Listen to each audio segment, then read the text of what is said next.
Jangan sampai demonstrasi besar-besaran bahasakan kerajaan.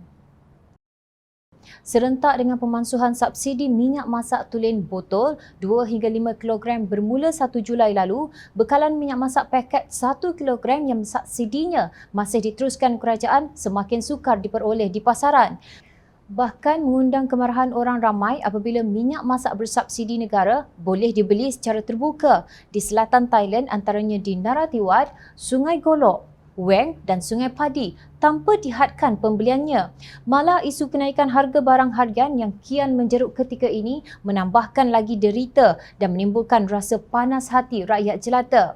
Timbalan Presiden Parti Amanah Negara Amanah Datuk Seri Salahuddin Ayub mengingatkan bahawa perhimpunan aman secara besar-besaran akan diadakan jika kerajaan tidak serius menangani masalah kenaikan harga barang dan isu bekalan minyak masak.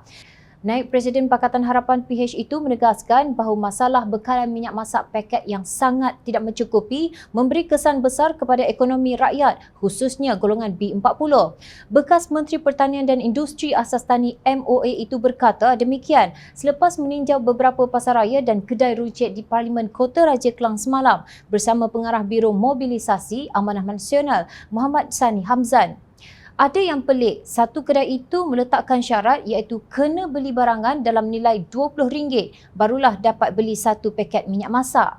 Saya harap pihak kementerian mengambil tindakan sewajarnya dan saya bersama Biro Mobilisasi Amanah akan terus memantau isu rakyat ini, katanya dalam sidang media. Mengulas lanjut, Salahuddin berharap kerajaan dalam tempoh terdekat ini benar-benar tampil menangani isu kenaikan harga barangan dan menangani masalah bekalan minyak masak.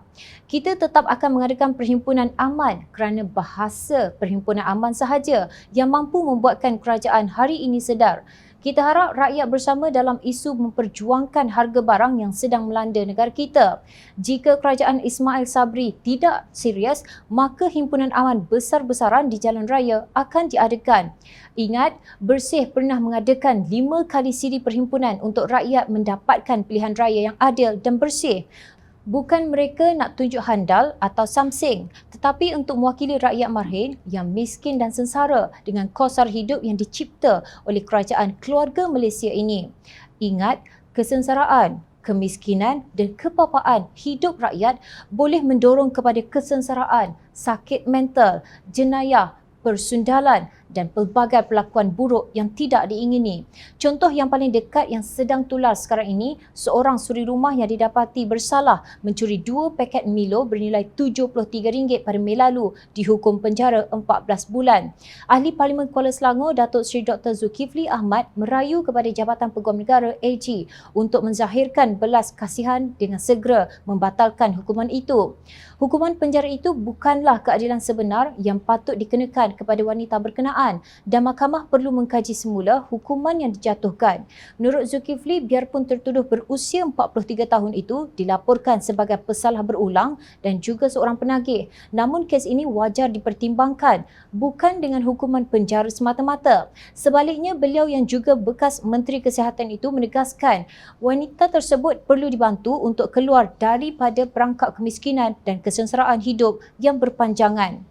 Keadilan yang dilaksanakan dalam kes ini jelas sekali kekurangan nilai kemanusiaan, terutamanya kepada masyarakat umum yang sedang berdepan dengan isu sara hidup, sehinggakan ramai yang kini hanya mampu kais pagi, makan pagi, kais petang, makan petang. Terdapat juga golongan yang terpaksa mengemis untuk sesuap nasi dan ada juga yang terpaksa mencuri, tegas beliau. Sesungguhnya, percayalah, ia bukanlah keadilan yang sebenar untuk menghukum tertuduh dalam kes Tin Milo ini dengan hukuman berat. Sebaliknya, keadilan yang sebenarnya menuntut untuk peluang diberikan kepada mereka yang jelas hanya sekadar ingin mengalas perut. Kebajikan anak-anak wanita berkenaan perlu dibela dan dilindungi supaya mereka berpeluang bebas daripada kitaran ganas tekanan derita hidup seperti ini. Bukan cakap kosong atau sembang kedai kopi yang menteka darah duit rakyat berbilion ringgit didapati bersalah di mahkamah, masih berkeliaran bebas ke sana sini, malah diangkat sebagai pendebat untuk berbicara tentang masa depan negara. Rakyat yang miskin hidup berbumbung angkasa kelabu, berlantaikan bumi retak 1000, terpaksa menelan semua kepahitan ini. Undang-undang antara 2 darjat di Malaysia, satu realiti.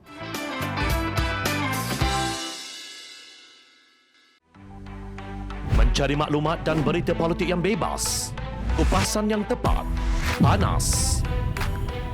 Dapatkannya secara eksklusif hanya di Jom Channel. Komitmen kami, pentasan berita Isnin hingga Jumaat. Berbicara dan isu semasa, kami garapkan secara langsung. Panel-panel berkaliber dan profesional. Interaktif, pandangan anda kami raikan. Jangan lupa bersama kami di setiap hujung minggu dalam edisi khas mingguan. Jom Channel, moving forward, sharing a new experience.